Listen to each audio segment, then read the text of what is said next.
Well, let me start by saying how delighted I am to be back in Sarajevo, back in Bosnia-Herzegovina. Above all, it gives me a chance to see the excellent work being done by the men and women of EUFOR, and particularly to thank General Baer and all the personnel of EUFOR for the work that they're doing on the ground, because it's really important, whether you're in lot houses, whether working here on the staff in the headquarters in Sarajevo, in the maneuver battalion, any of the capabilities that EUFOR have. It's really important because ultimately EUFOR is committed to providing the framework in which a safe and secure environment can continue, and in which the foundations of a stable state in Bosnia-Herzegovina can continue to develop. But I should also say that, of course, that security and stability, at the end of the day, while the military can provide the framework in which security and stability can develop, ultimately it's about a political solution and political resolution.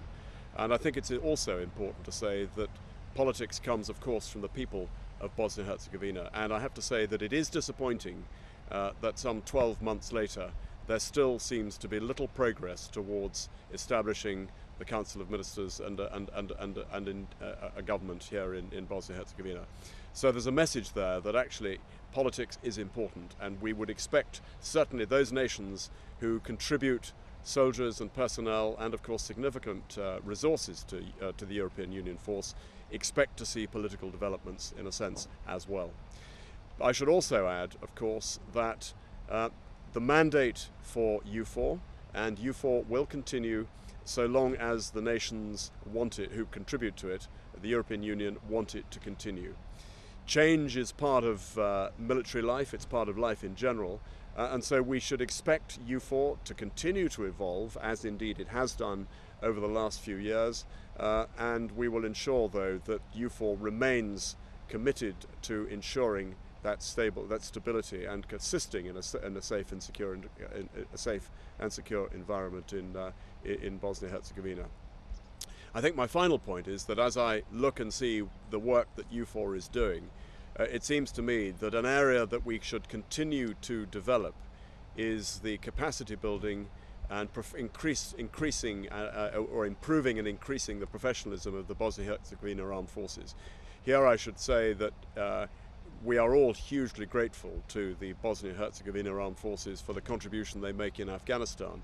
It really makes a difference, and I think that experience of serving in Afghanistan can have a transformational effect also on the armed forces of Bosnia-Herzegovina.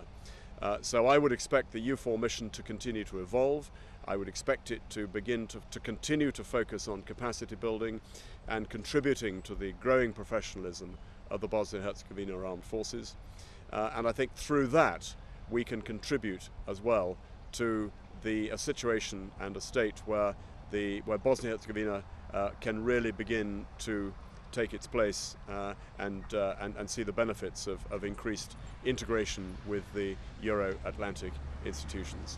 Thank you very much.